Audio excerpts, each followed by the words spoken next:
shout outs to Pablo for his amazing work on those diagrams too, because even, you know, just the visuals to explain this stuff is often a labor of love, and these really have been. So my screen should pop up in a sec. Yeah, it's interesting hearing you speaking about this as a culmination of Sacred Capital work in the beginning too, because from my seat as someone holding some of the technicals, it feels like it's kind of more of a simplification, and that a lot of the work we've done has been just wrapping this stuff up into something that is digestible and makes sense to people outside of the nitty-gritty insides like we've been. So to sort of start with illustrating that, this piece of diagram here, just to lay the foundations, is really a summary of everything we spoke about on the last ecosystem session I was a part of. So the whole big technical architecture of the cultural computer, this big monster of a diagram here we went through, and a lot of the pieces in it and how it sort of looks internally and what we mean by reputation specifically when we're speaking about how it operates for a particular person as a particular sense-making node among a collective of individuals. And so we're reducing all that down here to just this idea that there is a cultural computer, and like all computers, we can think of it as sort of a black box where you plug in reputation data that can be from traditional websites or distributed web apps, and you plug in cultural computations that you design yourself, and it spits out reputation scores at the other side that you can feed back in to do more computations with and build up complexity. And that's sort of the summary of everything we spoke about last time. Yeah, Sid. Just to dwell on this, are you done, Waspi? Yeah. Okay, yeah. I think just to dwell on this a little more, an example of a reputation data type might be timestamps, and a reputation score is, are you punctual or not? And so each computation can be different. Different communities will hold it differently. Some might define punctuality pretty strictly. Some might be pretty liberal with it. And so that's one kind of computation. You might also have reputation data types as likes or claps, and the score might be your rank in the feed, in the social media feed. And so if you're a meme sharing community or some kind of social network, a virtual social network, you might have posts showing up on the basis of the culture of the group. So in a project like Junto, each group could potentially decide the order of their feed based on their culture. So you don't have the feed, centrally decided by a Zuckerberg, but it's actually locally changeable and articulated at the community level. So that is an example of what a reputation score would achieve. Yeah, cool. And so I want to sort of take that as the fundamental piece as an agent, if we're going to be in the agent-centric web and speaking about it through that lens. So this is Alice and her sense-making node, where she can make reputation scores to make sense of the different things she's involved in. And so to speak about what this means in social terms, really everything I'm going to speak about from here forward is back to our original to the start of this conversation. Like, a lot of it is speaking about just some of those small registration pieces that we don't need to go into in detail. Mostly this is just about taking this piece, like the individual sovereign being that knows how to make sense of things and make computed judgments and evaluations or cultural assumptions about them. How does data flow between us as individuals in order to make bigger sense and more nuanced, accurate sense about things as groups? So from that first step of being a single individual, we might step into being multiple people, and how do we make sense together? And with that, it's really a case of remembering that everybody, being their own coherent unit of sense making, has access to their own data from their own web accounts on other things and their own distributed websites, distributed web apps. And that we can pass these cultural computations between each other in order to compute data based on the same computations. So you can start to build up sense making together by all working off similar or the same source data sets and being able to cross-verify with each other that things are indeed as they're said to be.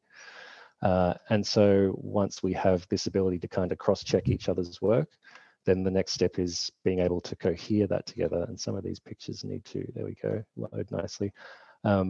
Being able to cohere together into some group of people, which is this idea that we're calling a neighborhood, where it's kind of a bunch of individuals together and the shared culture, in this case, these group computations that we're all designing together, and the shared reputation data about each of our individual contributions and performance within this collective.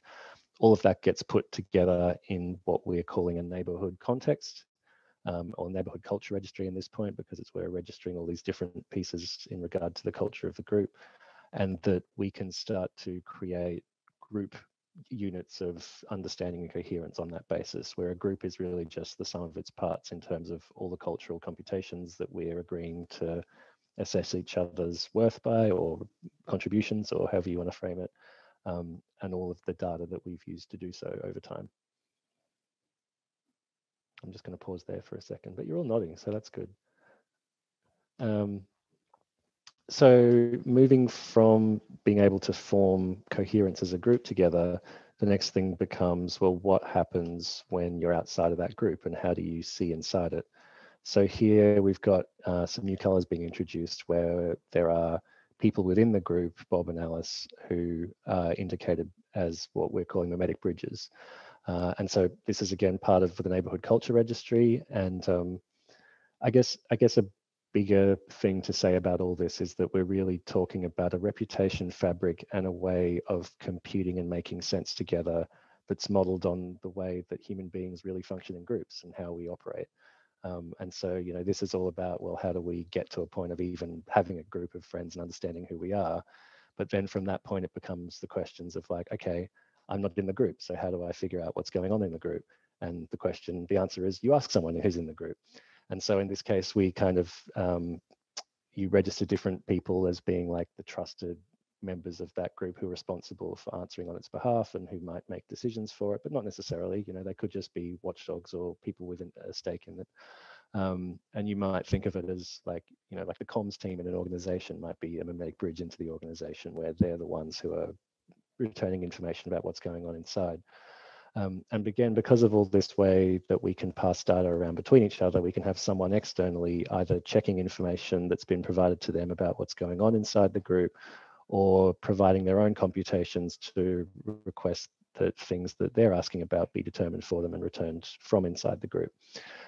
So basically, there exists some ways of creating a count of trust and responsibility in terms of who answers about things, and then having people being able to peer in without being fully immersed in it and just kind of getting their own nuance into a space.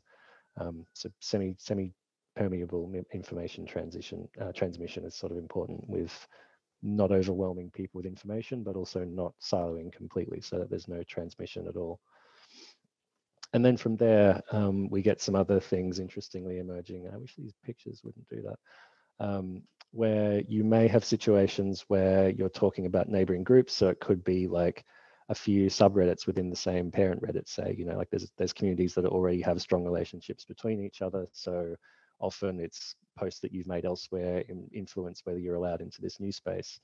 And so here there's this sort of central orange neighborhood that Danielle's asking for access into. And to do that, she's kind of like first starting by asking, well, who's responsible for this neighborhood, and makes that request to find out who these mimetic bridges are who are making all of the cultural judgments about what's going on in there and who can enter and leave.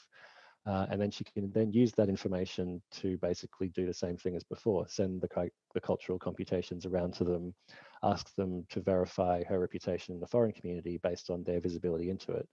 And also to note that there's this way here that neighborhoods are actually formed via kind of overlapping data in network spaces that different agents have access to. So the idea of a neighborhood, or even just a network in a holochain app, is something that sort of exists transiently in the space between people, and it exists kind of partially within each person as well. Like it's all overlapping in different sets. And then, of course, there's the most distant case where you're completely outside of the network that you're trying to enter. Come on. And so in this case, you can have another step removed where Danielle's asking to join. She figures out who's responsible, but they don't have any visibility into this information. She's providing them about the old community subreddit, wherever she's coming from. So they can actually look up the identity of that community, look into its neighborhood culture registry and figure out who the mimetic bridges for that community are, and have them kind of forward the data back. So even when you're not directly a part of the foreign community, there are still ways that you can kind of pass that trust down the line to known parties who are sort of respected and responsible for servicing information about different places, and ask them to do that sense making on your behalf. And so you're always kind of deferring trust out to other parties, but there's always some recording and some attribution of where that data came from, and where nuance comes back to you in that process. And it will come back. Like there may be cases, say here, where Alice and Bob actually see different data about Danielle in a foreign neighborhood, and so they get different results.